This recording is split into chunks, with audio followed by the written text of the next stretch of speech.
Les fractions simplification.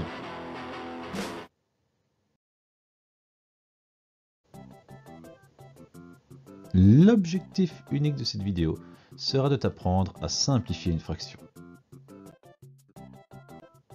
Reprenons l'exemple de la vidéo précédente. J'étais chez moi, j'avais invité un pote et on avait commandé une pizza. Moi, ma pizza, je l'avais coupée en 8 morceaux et j'en avais mangé 4. Ça me faisait 4 huitièmes de pizza. Lui, sa pizza, il l'avait coupée en 6 morceaux. Il en avait mangé 3.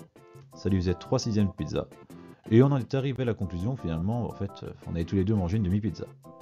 Ça aurait donc été beaucoup plus simple de se contenter de couper les pizzas en deux et d'en manger directement une demi. C'est plus simple. Et ben voilà, c'est tout le sujet de cette vidéo.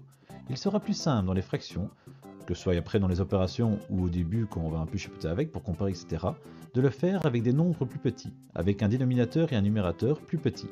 Puisque des fractions peuvent être équivalentes, tu le sais depuis la vidéo précédente, autant prendre celle avec le numérateur et le dénominateur le plus petit possible. Ici, un demi. Comment faire pour simplifier une fraction? C'est super important, c'est vraiment le truc qui va te permettre de faciliter tous les calculs, toutes les comparaisons. Donc, c'est pas bien compliqué, sois juste un peu attentif maintenant, ça va aller tout seul. Allons-y. 24 trentièmes. On sait qu'on peut trouver une fraction équivalente, et donc une fraction qui pourrait être écrite avec des nombres plus petits, si on multipliait ou si on divisait 24 et 30 par le même nombre. En l'occurrence, pour avoir quelque chose de plus petit, ce serait bien de diviser. 24 et 30, ils peuvent tous les deux se diviser par 2. J'ai mis la flèche qu'au-dessus ici, qu'au-dessus du numérateur. Ça ne concerne pas que le numérateur, ça concerne 24 et 30. Mais pour avoir plus de visibilité dans ma vidéo, je préfère pas mettre des flèches dans tous les sens. Mais c'est bien toute la fraction que je divise par 2. Et le numérateur 24 et le dénominateur 30. Ce qui me fait 12 quinzièmes. 24 trentièmes, 12 quinzièmes. Fraction équivalente, représente la même quantité, le même tas de pizza dans mon ventre. C'est bon, tout ça on connaît. Est-ce qu'on peut aller plus loin? Avec 2, non, je ne peux pas aller plus loin. Parce que certes, je peux diviser 12 par 2, mais 15, je ne peux pas le diviser par 2. Or, j'insiste vraiment là-dessus, parce que sinon je vais avoir des fautes, déjà ainsi je risque d'en voir, parce que c'est là où vous faites une faute généralement. Vous devez diviser le numérateur et le dénominateur par le même nombre. Si je peux diviser le numérateur par un nombre, par exemple 2, mais pas le dénominateur, parce qu'ici c'est 15, alors 2, je dois laisser tomber. Et 3, ça peut aller? Ouais, 3, ça peut aller. 12 divisé par 3, ça fait 4. 15 divisé par 3, ça fait 5. J'obtiens 4 cinquièmes. Je peux encore simplifier? Non, je peux plus. Parce que 4 cinquièmes, 4 et 5, pardon, ils n'ont pas de diviseur commun. D'ailleurs, si tu es en deuxième année que tu t'en rappelles, 4 et 5, c'était ce qu'on appelle les nombres premiers entre eux. Ils n'ont aucun diviseur commun. Si tu n'es pas en deuxième ou tu t'en rappelles pas, c'est pas bien grave, parce que c'est pas le sujet de cette vidéo. Et ben voilà, tu viens découvrir que simplifier une fraction, c'est diviser son numérateur et son dénominateur par le même nombre. Ainsi, tu gardes des fractions équivalentes, mais elle est bien plus petite. Et c'est ce qu'on voulait, une fraction équivalente le plus petit possible. Je vais te faire un deuxième exemple pour la route. 40 sur 24. Oui, le numérateur est plus grand que le dénominateur, c'est pas bien grave. Et je vais de nouveau simplifier en plusieurs étapes. 40 et 24, divisons par 2, ça fait 20 douzièmes. Divisons encore par 2, tiens. Ça fait 10 sixièmes. Je peux encore diviser par 2, bien sûr, ça fait 5 tiers. Et 5 tiers, ah non, là je peux plus rien faire. Par 2 ça va pas, par 3 non plus. De nouveau, le numérateur et le dénominateur n'ont pas de diviseur commun. On va devoir s'arrêter là.